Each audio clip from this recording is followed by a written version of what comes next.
اس channel کو subscribe کریں، like کریں اور اپنے پیاروں کے ساتھ شیئر کریں، اور کمنٹ سے ضرور آگاہ کریں کہ آپ کیا سننا، جاننا اور سیکھنا چاہتے ہیں۔ پھر آپ دیکھیں کہ نہ صرف یہ کہ ہر انسان اپنے عمل کا مکلف ہے، اپنی کمائی کا خود ذمہ دار ہے، یعنی کہ جو کرتا ہے وہ خود ہی اپنے لیے کرتا ہے نا۔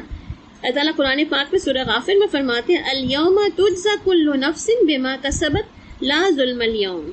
آج ہر نفس کو اسی کے مطابق بدلہ دیا جائے گا جو اس نے کمائی کی ہے، اور آج اس پر کوئی ظلم نہیں ہوگا۔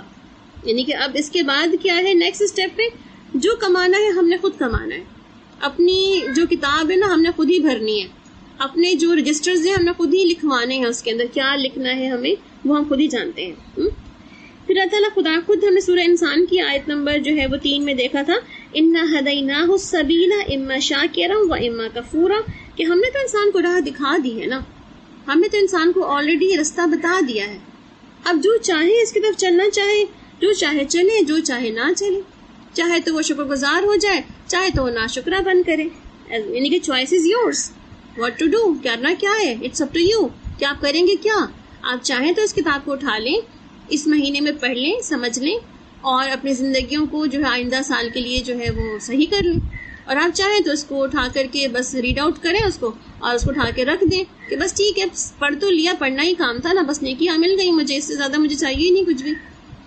تو ہم خود ہی اپنی تمام، آپ کہہ سکتے ہیں نا کہ اپنے ارادے میں ایک طرح سے ہم خود ہی یہاں پر خود مختار ہیں کہ ہم کیا چوائس کرتے ہیں، ہم کیا چوز کرتے ہیں، ہم شکر گزاری چوز کرتے ہیں یا ہم ناشکرہ پن چوز کرتے ہیں۔ اور جب شکر گزاری پہ بات ہوئی تھی تو یاد کریں آپ کہ میں نے کہا تھا کہ اپنی کچھ 5 ایسی نعمتوں کو بھی یاد کیجیے گا جس کو ہم عموماً شکر گزاری کے لیے کبھی یاد ہی نہیں کرتے، کبھی ہم نے اس کو شکر گزاری کے اسپیکٹس میں دیکھا ہی نہیں ہے۔ تو اب آپ سوچیں کہ اگر وہ شکر گزاری آپ نے کی تھی جس کو آپ نے دوبارہ اپنے لیے سوچا تھا کہ یہ بھی شکر گزاری ہے، تو وہاں پر آپ نے کیا سوچا تھا کہ مجھے ناشکرہ پن نہیں کرنا، تو اللہ تعالیٰ چاہتے بھی یہی ہیں کہ بندہ اس شکر گزاری کی لسٹ جو ہے وہ پھر بڑھاتا چلا جائے، اس میں کچھ اور ایڈیشن ڈے بائی ڈے کرتا چلا جائے، اور اس کی شکر گزاری کی لسٹ اتنی طویل ہو جائے کہ اس کا ناشکرہ پن کہیں آئے ہی نہ، ناشکرہ پن اس کی زندگی میں کہیں ہو ہی نہ، چاہے اسے کوئی کچھ دے رہا ہے تو بھی نہیں، چاہے کچھ اس کو نہیں مل رہا ہے تو بھی نہیں، کسی بھی حال میں ناشکرہ پن اس کی لائف کے اندر اس کا حصہ نہیں ہونا چاہیے۔ پھر ہم دیکھیں کہ اللہ سبحانہ تعالیٰ اسی طرح قرآن پاک میں جو ہے باجا بجا بتاتے ہیں کہ ہم نے پیغمبروں کو بھی اسی لیے بھیجا ہے تاکہ اللہ کی کوئی حجت باقی نہ رہ جائے کہ ہم نے تو کوئی ہدایت بھیجی نہیں بعد میں، رسولوں کو بھیجا ہی نہیں بعد میں، تاکہ اللہ تعالیٰ پہ کوئی حجت نہ رہ جائے کہ آپ نے اللہ تعالیٰ ہمیں تو دنیا میں بنا کر بیچارہ چھوڑ دیا تھا اور آپ نے ہمیں دیکھا ہی نہیں، پوچھا ہی نہیں۔ جیسے وہ کہتے ہیں نا کہ وہ عیسائیوں کا عقیدہ ہے کہ 6 دنوں میں اللہ تعالیٰ نے دنیا کو بنائی اور پھر اللہ تعالیٰ سو گیا، جب اللہ تعالیٰ سو گیا تو وہ کیسے دیکھ سکتا ہے کہ اس کائنات میں اس کے جو انسان ہے اس کا کیا حالات ہو رہے ہیں، وہ کیسے جو ہے کسی کی دعا سن سکتا ہے، وہ کیسے کسی کے مسئلوں کو حل کر سکتا ہے، کیونکہ وہ تو سو رہا ہے۔ وہ ہم کیا کہتے ہیں کہ اللہ تعالیٰ تو اس کائنات میں اپنے علم کے ساتھ موجود ہے، ولا سنۃ ولا نوم، اس کو تو نیند اور اونگ دونوں ہی نہیں آتی، وہ تو ہر وقت ہی جو ہے وہ موجود ہے اپنے علم کے ساتھ، اور وہ ہر وقت ہی ہماری سوالوں کو سنتا ہے، ہمیں جواب دیتا ہے، ہماری دعاؤں کو قبول کرتا ہے، یا ہمیں ریفلیکٹ بیک کرتا ہے۔ تو یہاں اللہ تعالیٰ نے کہا کہ ہم نے حجت بھی تمام کر دی ہے کتابوں اور رسولوں کے بھیجنے کے بعد، تاکہ اللہ پہ کوئی ذمہ داری نہ رہے کہ جی اللہ تعالیٰ آپ نے تو ہمیں گائیڈ کیا ہی نہیں تھا، ہمیں کیا پتا کیا ہونا چاہیے تھا۔ اسی طرح اللہ تعالیٰ نے یہ بھی فرما دیا قرآن پاک میں، سورہ البقرہ میں آتا ہے لا یکلف اللہ نفسا الا وسعها، اللہ تعالیٰ کسی جان کو اس کی طاقت سے زیادہ تکلیف نہیں دیتے۔ یہ بھی اللہ تعالیٰ کا ایک بہت بڑا احسان اور انسینٹو ہے ہمارے لیے کہ اللہ تعالیٰ نے اتنی ہی مشکل ہم تک پہنچائی ہے یا ہمیں دی ہے جتنی ہماری اندر برداشت تھی، یعنی ہماری برداشت سے زیادہ ہم کو نہیں آزمایا گیا، جتنا ہمارے اندر اسٹیمنا تھا، پوٹینشیل تھا، اللہ تعالیٰ نے ہمیں اتنی ہی تکلیف یا اتنی ہی آزمائش ہم پر بھیجی، اس سے زیادہ نہیں بھیجی۔ یہ بھی اللہ کی رحمت ہے نا، وہ چاہتا تو اس سے زیادہ کہیں رکھ سکتا تھا، مگر چونکہ وہ ہماری تقدیر میں لکھا ہوا تھا کہ ہمیں یہ کچھ ہی ملے گا آگے، تو ہمیں پھر وہ اتنا ہی اس نے ہمیں دیا کہ جتنا ہم اس کو برداشت کر سکتے تھے۔ پھر ظاہر سی بات ہے اگر ہم اس کو مزید آگے اور دیکھیں کہ اللہ تعالیٰ کی کمال رحمت ہے یہ،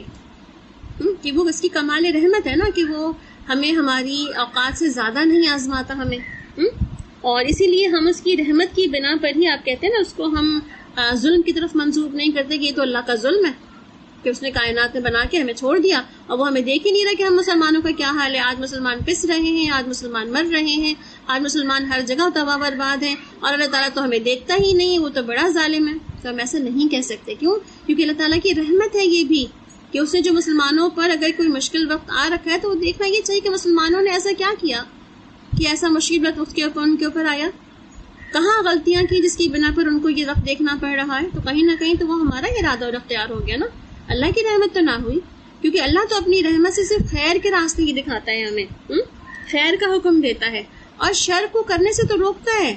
شر تخلیق ضرور کیا اللہ سبحانہ تعالیٰ نے, شر کی ہمیں آئیڈینٹیفیکیشن بھی ضرور دے دی ہے, مگر ساتھ میں یہ بھی کہا ہے نا کہ شر سے رک جانا. بتا دیا کہ شراب پینا غلط ہے, زنا کرنا غلط ہے, والدین کو ستانا غلط ہے, سود خوری غلط ہے. بھائی سارے غلط کام بتانے کے بعد کیا کہا؟ اس کی طرف جانا نہیں, یہ گناہ کبیرہ ہے, جاؤ گے تو پھر تمہاری اس کے اندر توبہ استغفار اور اس کی جو ہے باقاعدہ کفارہ دینا پڑے گا اس کے اندر سے باہر نکلنے کے لیے. تو شر تو محض اللہ کی حکمت کی وجہ سے موجود ہے, مگر ساتھ میں اللہ تعالیٰ نے شر کے لیے آئیڈینٹیفیکیشن بھی دے دی ہے کہ یہ شر ہے اور اس کے پاس جانا نہیں. تو یہی تو کتاب کا کمال ہے. آپ دیکھیں نا, جس میں ہم کہہ سکتے تھے کہ اللہ سبحانہ تعالیٰ نے ہمیں پکڑ لینا ہے قیامت کے دن پہ, تو وہ اللہ تعالیٰ نے آلریڈی ہمیں بتا دیا کہ دیکھو کیا ہم نے بتایا نہیں تھا کہ تمہیں یہ غلط ہے, تمہیں یہ نہیں کرنا تھا. کیا ہم نے تمہیں لکھ کے نہیں بھیجا تھا کہ تم یہ غلط کام نہیں کرو, اور تم نے پھر بھی کر لیا اس کو. اسی لیے اللہ تعالیٰ قرآن پاک میں ایک اور جگہ فرماتے ہیں سورہ نساء میں, ما اصابک من حسنۃ فمن اللہ وما اصابک من سیئۃ فمن نفسک. تجھ کو جو بھلائی پہنچتی وہ تمہیں اللہ کی طرف سے ملتی ہے, اور جو برائی پہنچتی وہ تمہارے اپنے نفس کی طرف سے ہے. یہ کہ تم جو کچھ بھی کرتے ہو جو اچھا ہے وہ تو اللہ کی طرف سے ہو رہا ہوتا ہے, کہ اللہ تعالیٰ تمہارے لیے پلان کیا ہوا ہوتا ہے تمہیں اچھا ملے. مگر جہاں تم کہیں اپنے ارادے اور اختیار سے ڈنڈی مارتے ہو, جہاں تم اپنے ارادے اور اختیار کے ساتھ جو ہے کچھ غلط کرتے ہو, تو پھر کیا ہوتا ہے کہ پھر تم جو کچھ بھی کرتے ہو تم پر جو برائی پہنچتی ہو تمہارے اپنے نفس سے, اپنے اعمال کی بنا پر پہنچتی ہے. کیونکہ آپ دیکھیں نا اللہ تعالیٰ تو عادل ہے, وہ تو عدل کرتا ہے, پاک ہے, یعنی کہ وہ تو اس ظلم سے پاک ہے کہ وہ عدل نہ کرے, بلکہ وہ تو ذرہ برابر بھی کسی پر ظلم نہیں کرتا, اور اس کے تمام ہی افعال جو ہیں وہ عدل پر اور رحمت پر مبنی ہیں. اسی طرح سے تو اللہ تعالیٰ خود قرآن پاک میں فرماتے ہیں کہ وما انا بظلام للعبید, اور میں نے اپنے بندوں پہ ذرہ برابر بھی ظلم کرنے والا نہیں. یعنی کہ جو کچھ بھی بندہ غلط کرتا ہے تو وہ اپنے لیے غلط ہی چاہتا ہے, یعنی خود اپنے لیے غلط کر رہا ہوتا ہے, اس سے اس کو غلط مل رہا ہوتا ہے. تو جب غلط اس کو مل رہا ہے تو وہ اس پہ اللہ کو بلیم کیوں کرے کہ اللہ تعالیٰ آپ نے کیوں مجھے جو ہے وہ پکڑ لیا اس کام میں, میں تو کمزور نفس تھا, میں نے تو یہ غلطی سے کر لیا تھا, یا مجھے تو یہ نہیں کرنا تھا, چونکہ آپ نے میری تقدیر میں لکھ دیا تھا میں نے اسی لیے کر لیا اس کو. تو اللہ تعالیٰ کیا پوچھیں گے, کیا کہیں گے, کیا تمہیں ہم نے ارادہ اور اختیار نہیں دیا تھا کہ تم چاہو یہ کرو یہ چاہو نہ کرو؟ کیا ہم نے رسول نہیں بھیجے تھے جو تمہیں یہ گائیڈ لائن دیتے کہ کیا صحیح ہے کیا غلط ہے؟ کیا ہم نے کوئی لکھی ہوئی کتاب تمہیں نہیں بھیجی تھی کہ جس میں یہ لکھا ہوا تھا کہ یہ فعل غلط ہے یہ فعل صحیح ہے؟ اتنی ساری جو کہتے ہیں نا کہ جو وٹنسز کے ساتھ اللہ تعالیٰ جب سامنے بات لے کر آئے گا تو بندہ کیا کہے گا؟ بندے کو کچھ کہنے کا یارہ ہی نہ ہوگا. اس وقت بندہ کیا کہے گا؟ اللہ آپ واقعی عادل ہیں, یعنی آپ واقعی جو ہے وہ عدل کرنے والے ہیں, آپ ظلم نہیں کر رہے. ایون ناٹ اب دیکھیں اللہ تعالیٰ ظلم کیوں نہیں کرے گا, بیکاز کہ بعض اوقات کچھ گواہ تو ہمارے یہ ہیں, مگر اس کے علاوہ کچھ گواہ ہمارے رسول بن جائیں گے, کچھ گواہ ہمارے اپنے اندر نفس میں موجود ہوں گے جو ہمارے خلاف گواہی دے دیں گے کہ ہاں اللہ تعالیٰ اس نے یہ بات پڑھی ضرور تھی, سمجھی ضرور تھی, مگر کیا نہیں تھا. یہ پڑھتا تھا دیکھتا تھا پر عمل نہیں کیا تھا, اس نے جانتا تھا, اس کے نالج میں تھی, مگر پھر بھی نہیں کرتا تھا. یہ تو یہ سارے جو اعضاء ہیں ہمارے اندر موجود یہ خود ہی بتا دیں گے بعض اوقات ہمارے خلاف گواہی دے کر کے کہ اللہ تعالیٰ یہ تو سب کچھ پتا تھا اس کو. اس لیے کیا ہوگا پھر ہم کیا کہیں گے کہ اللہ تعالیٰ تو واقعی عادل ہے اور عدل ہی اس کا فیصلہ ہے, اور اس کے فیصلے سارے کے سارے عدل پر ہی مبنی ہوتے ہیں, وہ اس کے سوا کوئی اور فیصلے نہیں کرتا, عدل ہی کرتا ہے. اور اسی طرح اللہ قرآن پاک میں مزید ایک اور جگہ بھی فرماتے ہیں وَلَا يَظْلِمُ رَبُّكَ أَحَدًا, وہ رب کسی پہ ظلم نہیں کرتا. اور ساتھ میں یہ بھی اللہ تعالیٰ فرماتے ہیں إِنَّ اللَّهَ لَا يَظْلِمُ مِثْقَالَ ذَرَّةٍ, ذرہ برابر بھی ظلم نہیں کرتا اللہ سبحانہ تعالیٰ کسی ذات کے اوپر. کسی کو ناجائز نہیں پکڑتا, کسی کو ناجائز عذاب یا مصیبت یا آزمائش میں نہیں ڈالتا, وہاں کہیں نہ کہیں اس کا اپنا خود کا قصور ہوتا ہے جس کی بنا پر وہ پکڑا جاتا ہے. اس کا مطلب یہ ہوا کہ آپ دیکھیں کہ اللہ تعالیٰ تو جو کچھ بھی کرے, اب چاہے وہ ظلم کرتا کہ چاہے وہ عدل کرتا, کون پوچھ سکتا تھا اس کو؟ کون پکڑ سکتا تھا اس کو؟ کون حساب کتاب لیتا کہ آپ نے اللہ تعالیٰ آپ نے یہ کیوں کیا بندوں کے ساتھ؟ اس پورے کی پوری قوم کو آپ نے تباہ برباد کر دیا. اس میں تو عورتیں بھی تھیں اور بچے بھی تھے, اور اس میں وہ لوگ بھی تھے جو کہ بہت ہی معذور تھے, جو کسی بھی طرح سے کسی گناہ میں ملوث نہیں تھے. آپ نے پھر ان کو بھی تباہ کر دیا. کیوں آخر؟ کوئی اللہ تعالیٰ سے پوچھنے والا نہیں ہے یہ کہ اللہ تعالیٰ آپ نے جو ہے انسانوں کے ساتھ جو ہے وہ ظلم کیا یا عدل کیا. اگر وہ ظلم کرنا بھی چاہے تو کون پوچھے گا اس کو؟ مگر اس کے باوجود بھی کوئی اس کو نہیں پوچھتا, پھر بھی وہ عدل ہی کرتا ہے, جبکہ وہ کسی اور کے آگے جواب دہ نہیں ہے. اور تعالیٰ خود قرآن پاک میں اپنی اس بارے میں فرماتے ہیں سورہ انبیاء کے اندر, لا یسأل عما یفعل وہم یسألون, وہ اپنے کاموں کے لیے کسی بھی انسان کے آگے جواب دہ نہیں ہے, بلکہ سب کے سب اس کے آگے جواب دہ ہیں. اس کو تو کسی کو جواب نہیں دینا کہ اس نے یہ کیوں کیا. تو ہمیں کیا چیز سمجھ آتی ہے اگر اس کو ہم اوور آل خلاصہ کریں تو اس بات کو کہ اللہ تعالیٰ جو ہیں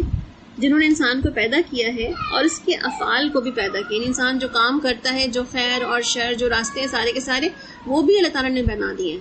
یعنی انسان کو بنا دیا, انسان کے تمام راستوں کو بھی بنا دیا, چاہے وہ خیر اور شر کی طرف جو جانے والے راستے تھے وہ سب بھی تخلیق کر دیے اللہ سبحانہ تعالیٰ نے. اس کے ساتھ ہی پھر اسے ارادہ اور قدرت اور اختیار بھی عطا کر دیا. یہ باتیں بڑی غور سے سننے کی ہیں. وہ کیا کہ اللہ سبحانہ تعالیٰ کیا فرما رہے کہ انسان کو تخلیق کیا اللہ تعالیٰ نے, کیونکہ انسان کی تخلیق آلریڈی لوح محفوظ میں لکھی ہوئی تھی کہ وہ تخلیق ہوگا, انسان کو تخلیق کر دیا. ٹھیک ہے, پھر انسان کے ساتھ کیا ہونے والا وہ بھی تخلیق ہوگی, کیونکہ آلریڈی وہ بھی تقدیر میں لکھا تھا ہوگا وہ بھی. پھر انسان کو ارادہ اور اختیار بھی دے دی, کیونکہ آلریڈی یہ بھی لکھا ہوا تھا کہ یہ مخلوق جو پیدا ہوگی اس کے اندر یہ ارادہ, یہ جو ہے اختیار ہوگا, یہ اس کی مشیت ہوگی, یہ کچھ کام کرنا چاہے گا وہ کر لے گا. تو یہ سب کچھ آلریڈی اللہ تعالیٰ نے پہلے سے ہی اس کو بھی لکھ رکھا تھا. تو اللہ تعالیٰ جو اس پوری کائنات کا خالق اور مالک ہے, یعنی کہ آپ دیکھیں کہ انسان کو سب چیزوں دینے کے بعد بھی, یعنی کہ اس کے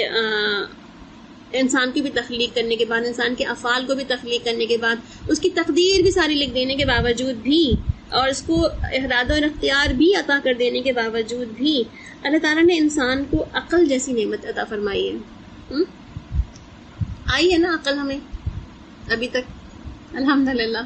کچھ نہ کچھ تو آئی گئی ہوگی. ویسے کہ جو ہم بعض اوقات بلیم گیم کھیل رہے ہوتے تھے کہ اللہ تعالیٰ نے یہ میرے ساتھ ہی کیوں کیا, میں ہی کیوں ہوں, آخر میرے لیے ایسا کچھ کیوں لکھا گیا, تو کہیں تو یہ اللہ تعالیٰ کی پلاننگ بھی تھی کہ آپ نے کیا کرنا ہے آگے, اور کہیں آپ کی خود کی کوتاہیاں بھی تھیں کہ آپ نے خود ہی اپنے لیے وہ راستے نہیں چنے, اپنے لیے جو ہے وہ ایسے کام نہیں اختیار کیے جس کی بنا پر آپ آگے کوئی ترقی کر سکتے, کچھ آگے چیزیں دیکھ سکتے. تو بہرحال تو یہاں پہ ہمیں کیا سمجھ آئی ہے بات کہ اللہ تعالیٰ نے انسان کو جو عقل جیسی نعمت عطا فرمائی ہے, جو خیر میں اور شر میں تمیز کرتی ہے, اور انسان سے صرف انہی اعمال کا ہی حساب لے گا اللہ تعالیٰ کہ جو اس نے اپنے ارادے اور اختیار کے ساتھ کیے ہوں گے. یعنی کہ انسان نے اپنی عقل جہاں جہاں استعمال کی ہوگی اللہ تعالیٰ کی اس بتائی ہوئی خیر و شر کی تمیز کے درمیان کہ کیا مجھے کرنا ہے کیا نہیں کرنا,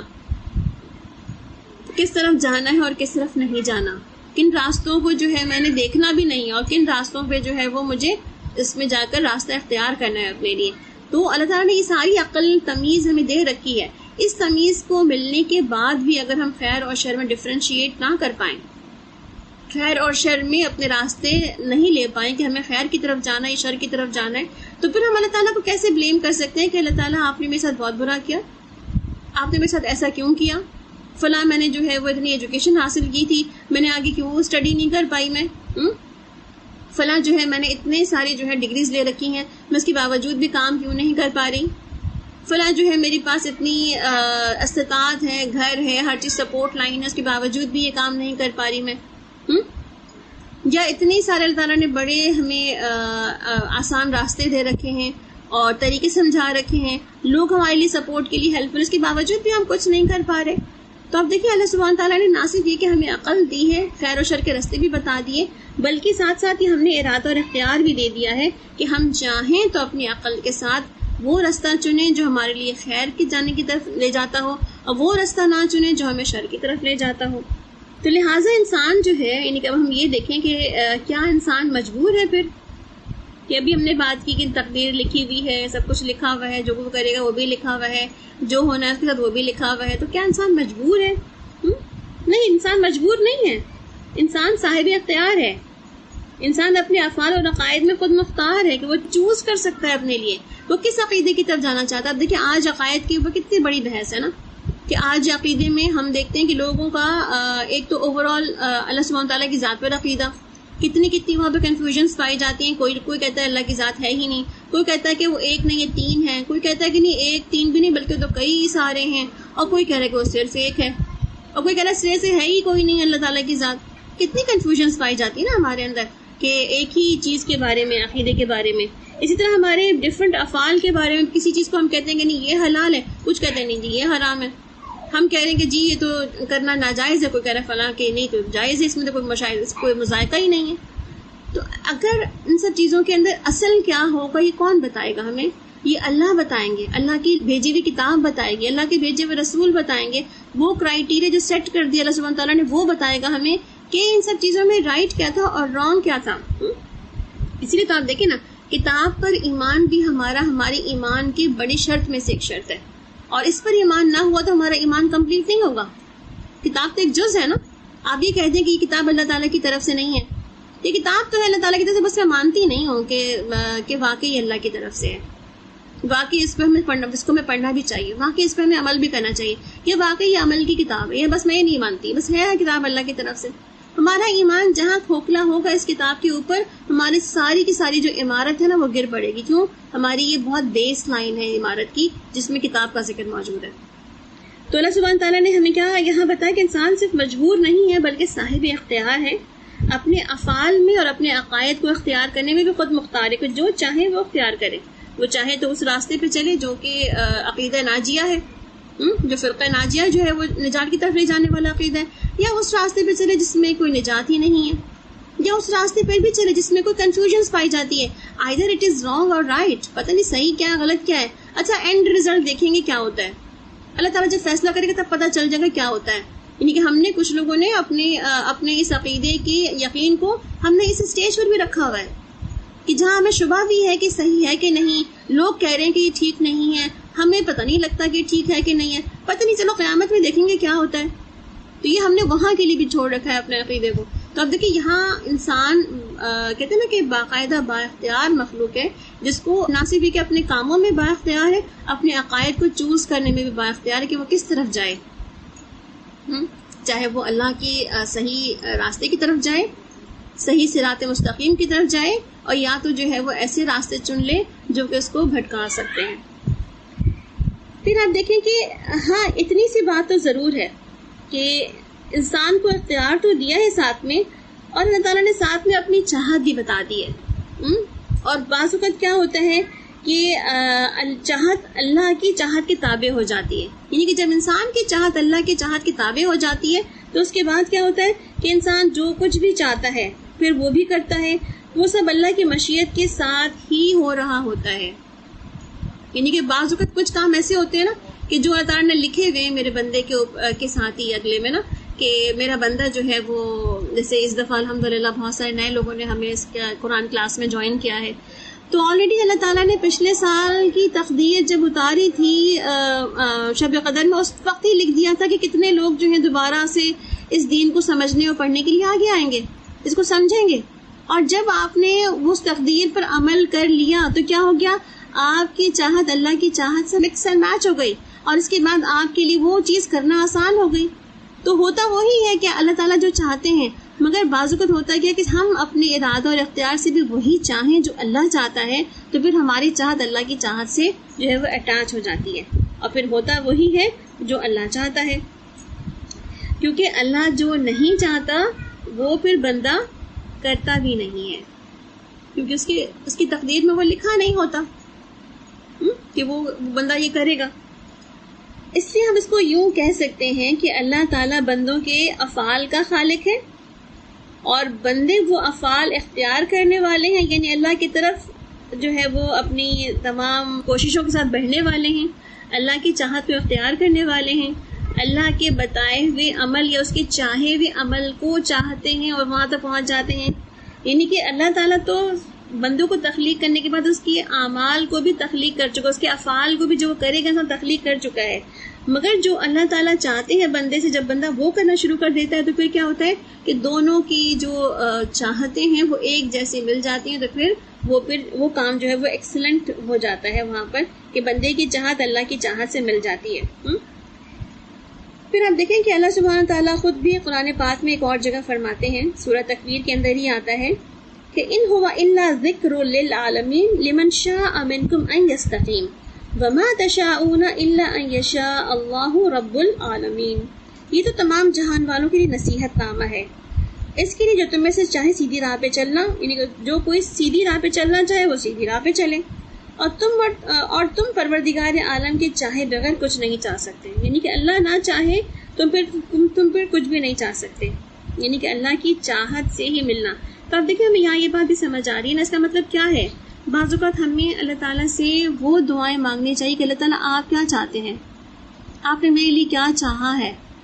آپ نے میرے لیے کیا لکھ رکھا ہے،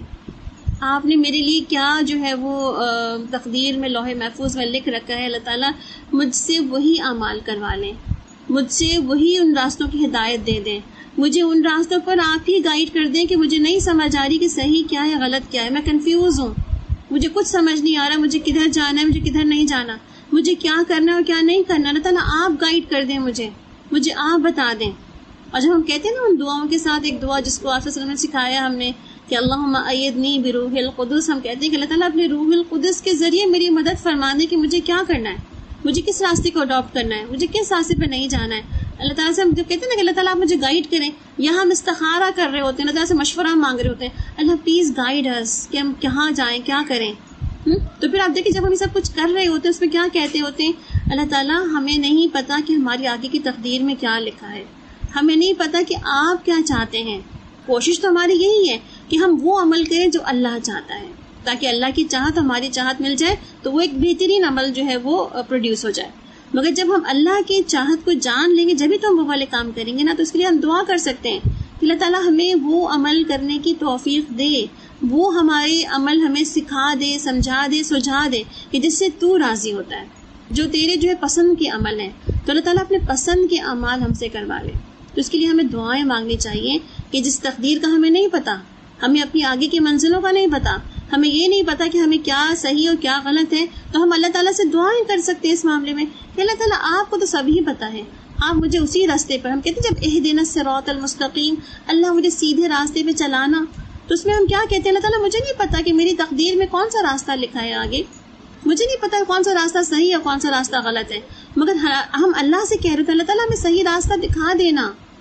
اور جب ہم دیکھ لیں ان راستوں کو تو پلیز اللہ تعالیٰ اس راستے پہ چلنا ہمارے لیے آسان بھی کر دینا تاکہ ہم چل پائیں اس راستے پہ۔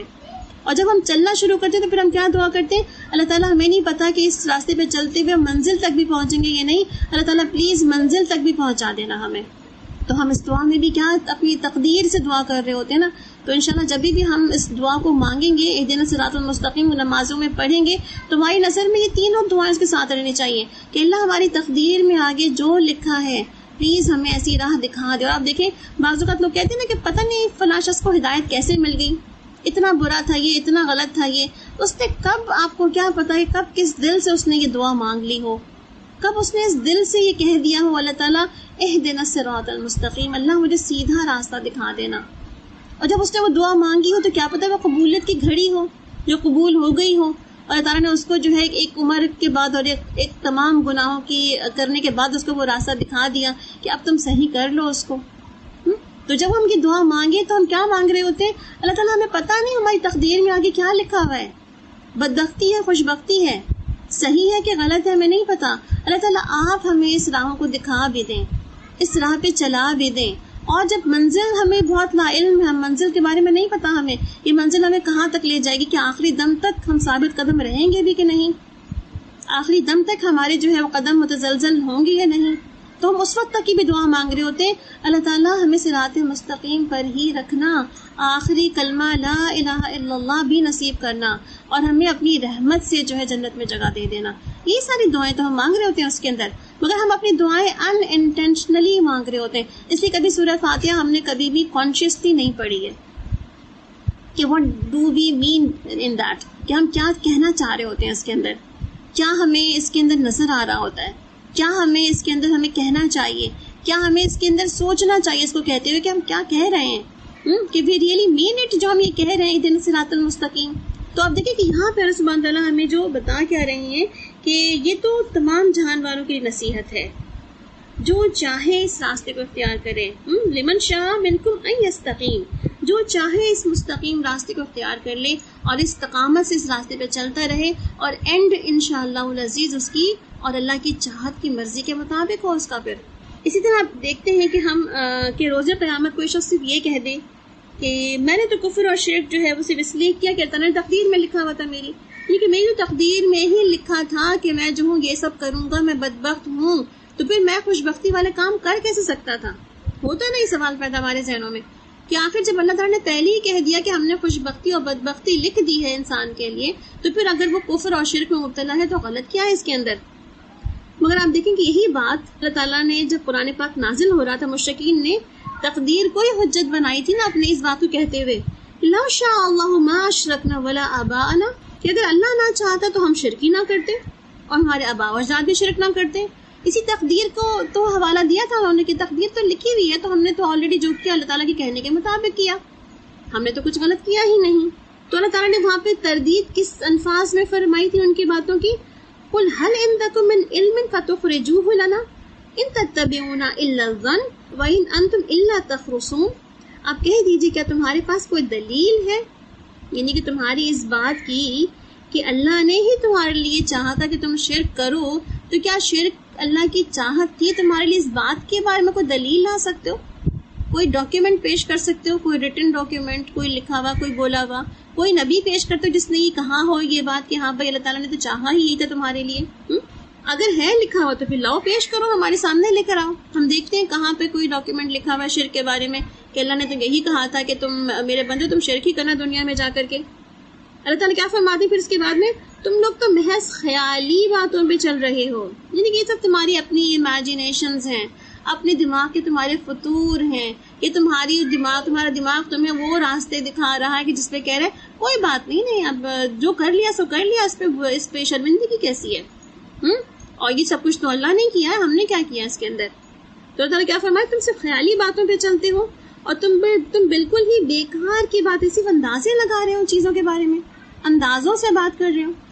یعنی کہ جہاں وہ کہہ رہے تھے کہ اللہ تعالیٰ شرک تو ہم نے اس لیے کیا کہ آپ نے تقدیر میں لکھا تھا، ہم نے بھی ہمارے آباء و اجداد نے بھی، تو اللہ تعالیٰ نے اس کے جواب میں کیا کہا کہ تمہارے پاس شرک کی کوئی دلیل ہے، تم لے کے آ سکتے ہو، پیش کر سکتے ہو کوئی ہمارے سامنے، اور اگر نہیں ہے تو پھر تم تو صرف اندازے ہی لگا رہے ہو نا، تیر و تکے چلا رہے ہو ہوا کے اندر. تو اب دیکھیں یہ سارے جو ہم نے چاروں جو لیولز تقدیر کے پڑھے ہیں، تو ہمیں کیا سمجھ آتا ہے اس کے اندر کہ اللہ تعالیٰ ہر چیز کو اور اس کے عمل کو اور کردار کو پیدا کرنے والا ہے، اور اللہ تعالیٰ کا ہر چیز کو پیدا کرنا اس کی مشیت اور ارادے کے مطابق ہی ہے، اور اللہ تعالیٰ کی مشیت اس کے علم کے مطابق ہے جو کہ لوح محفوظ میں مکتوب ہے. کیا پتہ چلا ہمیں کہ اللہ تعالیٰ ہر چیز کے عمل کو بھی پیدا کرتا ہے، اس کے افعال کو بھی پیدا کرتا ہے، تعالیٰ سب کچھ پیدا کر دیا ہے، اور ہر چیز کا پیدا کرنا تعالیٰ کے لیے اس کی مشیت میں شامل ہے، اس کے ارادے کے مطابق ہے. اس نے کہا کن فیکون، ہو گیا وہ تو ہو جا، یہ بننا تھا یہ بن گیا، وہ ہونا تھا وہ ہو گیا. اس کے بعد اس کی جتنا بھی ارادہ اور مشیت تھا وہ اس کے علم کے مطابق ہے، یعنی کہ جو بھی اس نے کچھ چاہا وہ کیا، وہ اس کے علم کے ذریعے موجود تھا کہ اس کو پتا تھا کہ یہ اس نے یہ کن فیکون کس کے لیے کہنا ہے، کیا ہو جائے گا آگے جا کے، وہ اس کا آلریڈی پری نالج ہے اس کا، جہاں اس کو پتا ہے کہ اس کے بعد کیا ہونا ہے. اور یہ سارے کا سارا جو علم ہے وہ لوح محفوظ میں مکتوب علم کے مطابق ہے، یعنی کہ یہ وہ علم کا وہ حصہ جو اللہ تعالیٰ نے پہلے ہی لوح محفوظ میں قلم سے لکھوا کے رکھا ہے وہاں پر ہی. پھر آپ دیکھیں کہ جو ائمہ ہمارے سلف ہیں ان کا عقیدہ کیا تھا کہ اللہ تعالیٰ کی لکھی ہوئی ہر چیز جو کہ اچھی یا بری جو بھی ہے اس کو تقدیر کو مطلقاً تسلیم کر لینا چاہیے، اور ہر قسم کے آنے والے جو حالات ہوتے ہیں ہمارے ساتھ جو ہو رہے ہوتے ہیں اس کو تقدیر الہی سمجھ کے قبول کر لینا چاہیے کہ جو کچھ بھی ہو رہا ہے وہ اللہ کی طرف سے ہو رہا ہے. ٹھیک ہے، اور یہ یقین رکھنا چاہیے کہ خیر جو ہے اللہ تعالیٰ کی طرف سے ہے. یہ یقین رکھنا چاہیے اس بارے میں کہ خیر جو ہے وہ اللہ کی طرف سے، الخیر ما اختارہ اللہ، کہ ساری کی ساری خیر اللہ کی طرف سے ہی ہوگی. اور جو کچھ بھی کچھ ایسا ہوگا جو کہ صحیح نہیں ہوگا وہ کیا ہوگا، وہ سب ہماری اپنی طرف سے. جو شر آئے گا ہمیں، جو آزمائش آئے گی ہمیں، جس مصیبت میں ہم پڑیں گے، وہ صرف اور صرف ہمارے اپنے اعمال کی ہی بنا پر ہوگی. اسی لیے آپ دیکھیں اللہ تعالیٰ خود قرآن میں بھی یہ فرماتے ہیں نا، کل من عند اللہ، کہ سب کچھ جو کچھ بھی ہے وہ سب اللہ کی طرف سے ہے. یعنی کہ جو ہمیں ملتا ہے، جو کچھ بھی ہم تک پہنچتا ہے خیر، وہ سب کچھ اللہ کی طرف سے. مگر ہاں اس میں جو کچھ بھی مصیبت پہنچتی ہے اس کے بارے ہم جزا فضا کرتے رہیں، اس کے بارے میں ہم جو ہے وہ تقدیر کے بارے میں برا بھلا کہتے رہیں اور شیطان کو خوش کرتے رہیں. شیطان تو چاہتا یہی ہے کہ بندہ جو ہے تقدیر پہ راضی نہ ہو. شیطان تو چاہتا یہی ہے کہ بندہ جو ہے وہ ناشکرہ پن کرے، وہ جو ہے وہ اللہ تعالیٰ کو برا بھلا کہے، اللہ تعالیٰ سے جو ہے ناراض رہے. تو چاہتا یہی ہے، اور ہمیں شیطان کو خوش نہیں کرنا چاہیے. آپ صلی اللہ علیہ وسلم نے فرمایا کہ اگر تمہیں کوئی مصیبت پہنچے تو یہ نہ کہو کہ میں اس طرح اور اس طرح کرتا تو اس طرح ہو جاتا. یعنی کاش میں گھر سے نہ نکلتا تو ایکسیڈنٹ نہ ہوتا، کاش میں فلاں کام نہ کرتی تو میرا ہاتھ ہی نہ کٹتا، فلاں جگہ میں نہیں جاتی تو میرے ساتھ یہ برا ہی نہ ہوتا. تو بلکہ یہ کہنا چاہیے کہ اللہ تعالیٰ جو تقدیر میں لکھا تھا، جو چاہا تھا وہ کر دیا. یعنی کہ اللہ تعالیٰ نے جو تقدیر میں لکھا تھا اور چاہا تھا وہ تو ویسے ہی ہو گیا. اور اس میں جو ہم کہتے ہیں بلا شبہ یہ جو لو کا لفظ ہے، لو کہانیاں جسے کہتے ہیں نا، لو اگر، کاش ایسا نہ ہوا ہوتا، کاش میں فلاں کام میں نے نہ کیا ہوتا، کاش میں فلاں جگہ نہ گئی ہوتی. یہ جو کاش کا لفظ ہے نا، اس سے شیطان کا عمل شروع ہو جاتا ہے. یعنی یہاں سے شیطان اپنا وار شروع کر دیتا ہے کہ بندے کو اس میں لگا دیتا ہے کہ دیکھا تم نے تو جو کچھ بھی کیا سو کیا، مگر یہ تو تمہاری تقدیر میں ہی لکھا تھا نا، تم نے غلط کیا، جو لکھا تھا وہ تم نے کیا، تمہارے اس لیے اس میں تمہارا حصہ کہاں پر ہے، تم نے غلط تو کچھ بھی نہیں کیا. تو عموماً یہ جو لو ہے جہاں پر ہم کہتے ہیں نا کہ کاش ایسا نہ ہوا ہوتا، تو جب ہم کاش کہتے ہیں تو یہاں پر شیطان کا عمل پہ شروع ہو جاتا ہے. پھر آپ دیکھیں اس میں ایک سوال جو اور پیدا ہوتا ہے وہ یہ کہ اگر سب کچھ پہلے سے ہی لکھا ہوا ہے تو عمل تو پھر چھوڑ دینا چاہیے، کچھ بھی نہیں کرنا چاہیے کہ کون جنتی ہے کون جہنمی ہے، سب کچھ تو آلریڈی ریٹرن موجود ہے. پھر ہم کچھ کریں یا نہ کریں اس سے کیا فرق پڑتا ہے. تو آپ وسلم نے اس کے بارے میں کیا فرمایا کہ تم میں سے ہر ایک شخص کا ٹھکانہ دوزخ کی جنت میں لکھا جا چکا ہے. صحابہ کرام نے عرض کیا کہ اے اللہ کے رسول صلی اللہ علیہ وسلم، کیا ہم اپنی تقدیر پر بھروسہ کرتے ہوئے عمل کرنا چھوڑ دیں؟ یعنی کہ چھوڑ دیں سب کچھ کرنا. کتنی اچھی بات ہے نا، کچھ نہ کرنا پڑے، اللہ تعالیٰ میرے کو اٹھا کے جنت میں جا کے ڈال دیں. نہیں، دنیا میں ہم بالکل خالی ہاتھ دھرے بیٹھے رہیں، نہ اچھا کریں نہ برا کریں، بس کچھ بھی نہ کریں اور کچھ نہ کر کے ہمیں سب کچھ مل جائے. تو کہتے ہیں کیا ہم عمل کرنا چھوڑ دیں پھر تقدیر پہ بھروسہ کرتے ہوئے؟ تو آپ صلی اللہ علیہ وسلم نے کیا فرمایا کہ عمل کرتے رہو، ہر شخص کو اس عمل کی توفیق دی گئی جس کے لیے وہ پیدا کیا گیا ہے. یعنی کہ ہم جو کچھ بھی عمل کرتے ہیں وہ ہمیں اس کی توفیق ملی ہوئی ہے کہ ہم اس کو کر پا سکتے ہیں. یعنی کہ ہم اس کو، جیسے ہمیں توفیق ملی ہوئی ہے کہ ہم جو ہے وہ نماز پڑھ سکیں، ہمیں توفیق ملی کہ ہم لوگوں کی خدمت کر سکیں، ہمیں توفیق ملی کہ ہم اللہ کا پیغام لوگوں تک پہنچا سکیں. یہ توفیق کی بات ہے کہ جو ہمیں ملی ہوئی ہے اور ہم یہ کام جو کر رہے ہیں. پھر اللہ تعالیٰ نے مزید یہ فرمایا کہ عمل کرتے رہو، ہر شخص کو اس کے عمل کی توفیق دی جائے گی جس کے لیے وہ پیدا کیا گیا ہے. اور جو شخص علم والوں میں، سعادت والوں میں سے ہے، اس کو سعادت کے عمل کی توفیق حاصل ہوگی. یعنی کہ جو علم والوں میں سے ہے، جو علم سیکھنے اور سکھانے والوں میں سے، کیونکہ اللہ تعالیٰ کیا فرماتے ہیں، تم میں سے بہترین وہ ہے جو علم سیکھے اور سکھائے. اس کا مطلب کہ جس کو علم کی سعادت اور جس کو عمل کی سعادت ملنے والی، یعنی علم ہی نہیں عمل کی سعادت بھی، یعنی کہ صرف علم جسٹ فار نالج نہیں بلکہ اس نالج کے اوپر عمل بھی کرنے کے لیے جس کو سعادت اور توفیق ملنے والی ہے، تو وہ جو ہے وہ اللہ تعالیٰ کے لیے ان سعادت مندوں میں شامل ہوگا پھر. اور جو شخص اللہ کے علم میں بدبخت لوگوں میں سے، اس کو بدبخت بننے کی توفیق ملے گی. یعنی کہ وہ جو ہے اس کے لیے وہی راستے اس کو نظر آئیں گے، وہی راستے اس کو اچھے لگیں گے، انہی راستوں پہ چلنا وہ پسند کرے گا، اور پھر اپنے لیے خود ہی اپنے لیے بدبختی وہ لکھ لے گا ایک طرح سے. کہ اس میں ہم یہ نہیں کہہ سکتے اللہ تعالیٰ نے خود ہی چلایا اس کو، بلکہ وہ خود ہی، اللہ تعالیٰ کو تو پتا تھا کہ وہ چاہے گا ہی یہی، تو اس لیے اس راستے پہ جائے گا. اس کے بعد آپ صلی اللہ علیہ وسلم نے قرآن کی یہ آیت تلاوت فرمائی جس کا ترجمہ یہ ہے، جس شخص نے عطیہ دیا اور تقوی اختیار کیا اور نیک بات کی تصدیق کی. یعنی کہ جو شخص جو ہے وہ خود ہی اللہ تعالیٰ نے توفیق دے دی، اس کو ہدایت دے دی، تو وہ لوگوں کو دینے والا، چیریٹی کرنے والا بنے گا، خود اپنی ذات کے لیے تقوی اختیار کرنے والا بنے گا، اور اپنی جو بھی اللہ تعالیٰ کی باتیں اس تک پہنچی اس کی وہ تصدیق کرنے والا بنے گا. اور حافظ ابن حجر جو ہے وہ اس بات کا جواب دینے کے لیے کہتے ہیں کہ نبی کریم صلی اللہ علیہ وسلم نے نہایت ہی حکمت سے بھرپور جواب دیا ہے کہ عمل کرو، یعنی تم پر جو عبادت واجب ہے اس کو لازم پکڑ لو، اور جو رب کے کاموں میں ہے، اور جو رب کے کاموں میں دخل اندازی مت کرو. یعنی کہ جتنا تمہارا کام ہے وہ کرو، تم بس رب کے کاموں میں دخل اندازی کرنے کی ضرورت نہیں کہ اللہ نے کیا لکھا ہے، اس نے کیا چاہا ہے، بلکہ تم یہ دیکھو کہ اللہ تمہارے لیے کیا چاہ رہے ہیں، تمہارے لیے کس چاہت کو آسان بنا رہے ہیں، کتاب بھیج کر کے، نبی بھیج کر کے، ان باتوں کو سکھانے پڑھانے والے بھیج کر کے، تاکہ تمہیں سکھا پڑھا سکیں کہ کیا صحیح اور کیا غلط ہے. تو بس اس بات پہ تسلی لے لو کہ جو ہے کہ صحیح کیا ہے اور غلط کیا ہے. تو عموماً کیا ہوتا ہے کہ گناہ کے کاموں پر عموماً کہتے ہیں کہ بعض اوقات انسان کو ایسے کاموں پر بھی تسلی مل جاتی ہے جب انسان کوئی گناہ کر لیتا ہے تو کہ اللہ تعالیٰ نے لکھا تھا میری قسمت میں تو ایسے ہی ہونا تھا. تو آپ دیکھیں کہ اس میں بھی کیا سوچنا چاہیے، اس میں بھی جب ایسا ہو جائے تو کیا سوچنا چاہیے. اس میں سوچنا یہ چاہیے انسان کو کہ ٹھیک ہے کہ تقدیر میں گناہ پہلے سے لکھا ہوا تو تھا میرے لیے، مگر کیا ہے کہ اب مجھے اس تقدیر کا سہارا لے کے یہ کہنا چاہیے اچھا میں نے تو وہ کیا جو اللہ تعالیٰ نے میرے لیے آلریڈی لکھا ہوا تھا.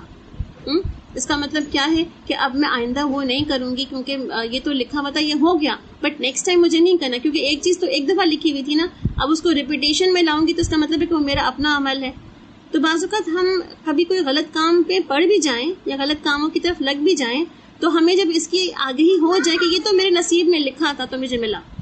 یہ ٹھوکر تو ملنی تھی مجھے، یہ تو ملی مجھے. بعض اوقات وہ ٹھوکر یا وہ جو چیز ملی ہوتی ہے ہمیں، وہ ہمیں بہت بڑا ایک کہتے ہیں نا کہ لائن آف ایکشن دے رہی ہوتی ہے، بہت بڑی سیکھ لرننگز دے رہی ہوتی ہے آگے کے لیے کہ نیکسٹ اپنے اسٹیپس کو فالو کرو، نیکسٹ اپنے اسٹیپس کو خود ہی دیکھو کہ وہ کہاں جا رہے ہیں تمہیں. اور جب تم اس کے بعد پھر اس پر وہی عمل کرتے چلے جاؤ، اچھا چلو ایک دفعہ کر لیے تو کیا ہوا، پھر دوبارہ کر لینے میں کوئی حرج ہی نہیں ہے. تو پھر اگر ہم یہ سوچیں گے تو پھر تو کیا ہے، اپنی بدبختی کے راستے پہ ہم نے خود ہی قدم بڑھانے شروع کر دیے. اور اگر ہم یہ سوچتے ہیں کہ اللہ تعالیٰ نے ایک غلطی کرا لی تھی، اس میں غلطی پہ میں نے توبہ معافی مانگ لی، اب مجھے دوبارہ اس راستے پہ نہیں چلنا، تو پھر کیا ہوگا، اللہ تعالیٰ ہمارے لیے وہ تقدیر کے وہ راستے بھی کھول دے گا جو ہمارے لیے خوشبختی کے راستے ہوتے ہیں.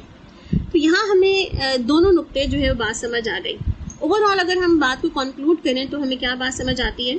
کہ اس تقدیر پر ایمان کے کچھ فائدے ملتے ہیں ہمیں. وہ فائدے کیا کیا ہیں کہ تقدیر پر ایمان کا ایک سب سے بڑا فائدہ یہ ہے کہ انسان جب کسی کام کے لیے کوئی بھی اسباب اختیار کرتا ہے تو وہ ان اسباب پر بھروسہ نہیں کرتا، بلکہ وہ اس کا اصل بھروسہ اللہ تعالیٰ کی ذات ہوتی ہے، کیونکہ اس کو یقین ہوتا ہے کہ ان اسباب کے ذریعے اس کو مقصد تبھی حاصل ہوگا جب اللہ بھی چاہے گا اس بارے میں، یعنی کہ اللہ کی بھی چاہت ہوگی. تقدیر کے ایمان کا دوسرا بڑا فائدہ یہ ہے کہ انسان کے دل میں اطمینان اور راحت پیدا ہو جاتی ہے، کیونکہ اسے یہ یقین ہو جاتا ہے کہ جو کچھ بھی ملے گا اسے اللہ کے فیصلے اور لکھی ہوئی تقدیر کے مطابق ہی ہوگا. تیسرا فائدہ اس کو یہ ہوتا ہے کہ جو مراد اس کو حاصل ہو جائے تو انسان خود پسندی کا مظاہرہ نہیں کرتا، یعنی کہ جو اس کی دعائیں قبول ہو جائیں، جو اس کی چاہتیں اس کو مل جائیں، تو انسان خود پسندی کا مظاہرہ نہیں کرتا، بلکہ اس کو یہ علم ہوتا ہے کہ اسے جو بھی نعمت حاصل ہوئی ہے وہ اللہ کی طرف سے ہی ہے، اور جو اس نے پہلے ہی اپنے فضل سے اس کے لیے لکھ رکھی تھی، اور پھر وہ اس پہ اللہ کا شکر ادا کرتا ہے. اور چوتھا فائدہ ہم یہ دیکھتے ہیں کہ مراد حاصل ہو یا نہ ہو، پسندیدہ چیزوں کے سامنا کرنا، ناپسندیدہ چیزوں کو سامنا کرنا پڑ جائے تو انسان پریشانی میں اور قلق میں مبتلا نہ ہو، کیونکہ جو کچھ ہو گیا سو ہو گیا،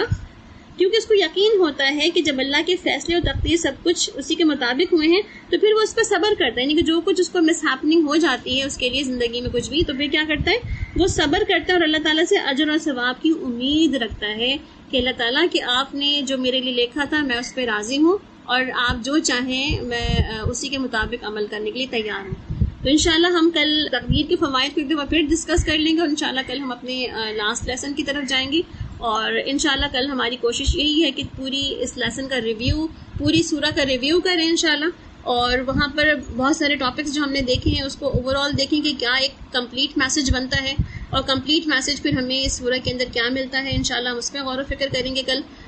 عربی تک جو ہے جتنا ہم نے پڑھا، اللہ تعالیٰ سے دعا ہے کہ وہ ہمیں کہیں پر بھی کوئی کنفیوژن ہوئی ہو تو اللہ تعالیٰ اپنی رحمت سے اس کنفیوژنس کو دور کر دے، اور ہمارے لیے جو اس علم کا سیکھنا، سمجھنا اور اس پر عمل کرنا آسان کر دے. جزاکم اللہ خیرا کثیرا. سبحانک اللہم و بحمدک، اشہد ان لا الہ الا انت، استغفرک و اتوب الیک. السلام علیکم و رحمۃ اللہ وبرکاتہ.